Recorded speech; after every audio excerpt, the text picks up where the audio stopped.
Bersama Dia hatiku damai, walau dalam lembah kekelaman. Bersama Dia hatiku tenang, walau hidup penuh tantangan.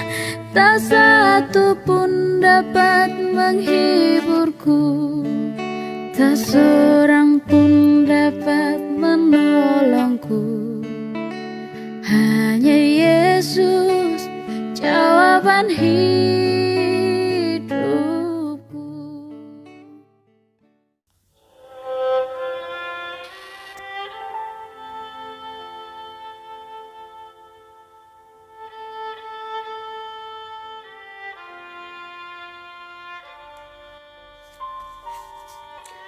Shalom, selamat pagi. Sate pagi hari ini bertemakan berdiam diri. Adapun firman Tuhan terambil dari Mazmur 85 ayat 9 dan Ratapan 3 ayat 26.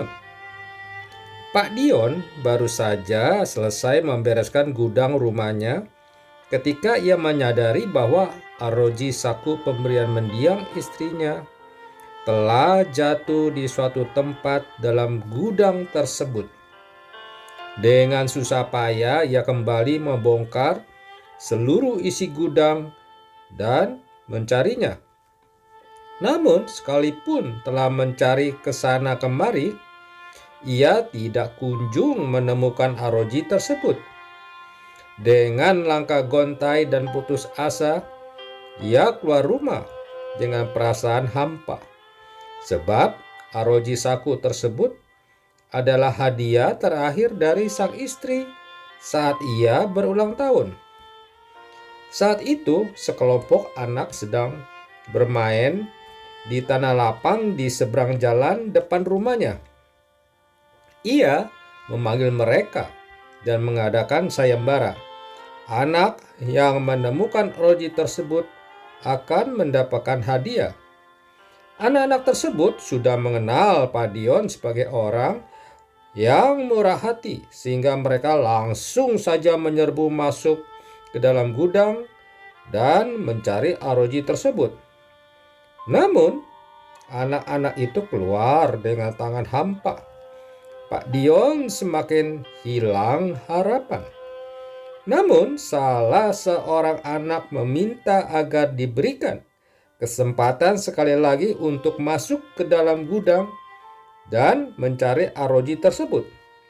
Setelah dipersilakan, anak tersebut masuk ke dalam dan tidak lama kemudian ia keluar dengan menggenggam arloji di tangannya. "Bagaimana caranya kamu menemukan arloji itu, nak?" tanya Pak Dion. "Aku masuk ke dalam, lalu duduk dengan tenang sambil mendengarkan detak-detak jarum arloji tersebut. Dan begitulah caraku menemukannya," jawab anak kecil itu. Masalah telah menjadi bagian yang sepertinya sudah melekat bak perangko di dalam hidup manusia. Hampir setiap hari kita menemukan masalah dengan tingkat kesulitan yang berbeda-beda, sehingga cara kita menangani mereka juga berbeda-beda. Sehebat dan sepintar apapun seseorang, biasanya ada saat di mana ia kesulitan untuk mengatasi masalahnya. Bahkan mungkin tidak dapat menemukan jalan keluar. Itulah sebabnya jika diimbau agar senantiasa datang dan duduk diam dalam hadiratnya untuk mendengar suara Tuhan. Saat berdiam diri di kaki Tuhan, ia akan mendengarkan suaranya yang sungguh lembut itu. Solusi akan diberikan Tuhan saat kita duduk tenang dalam hadiratnya. Tidak dapat disangkal ketika masalah datang, secara otomatis kita langsung memacu seluruh kemampuan kita untuk mengatasinya.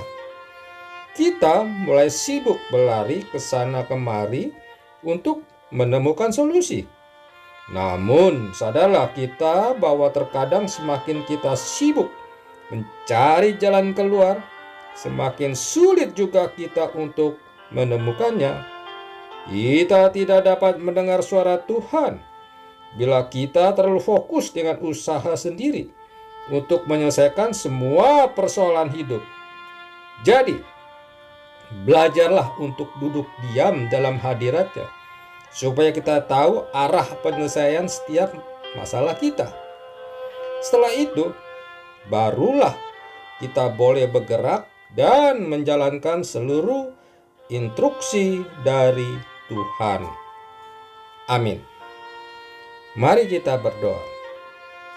Bapa Surgawi, ajarku untuk berdiam diri di dalam hadirat-Mu, supaya aku dapat mendengar suara-Mu dan mengerti kehendak-Mu. Di dalam nama Tuhan Yesus, aku berdoa. Amin.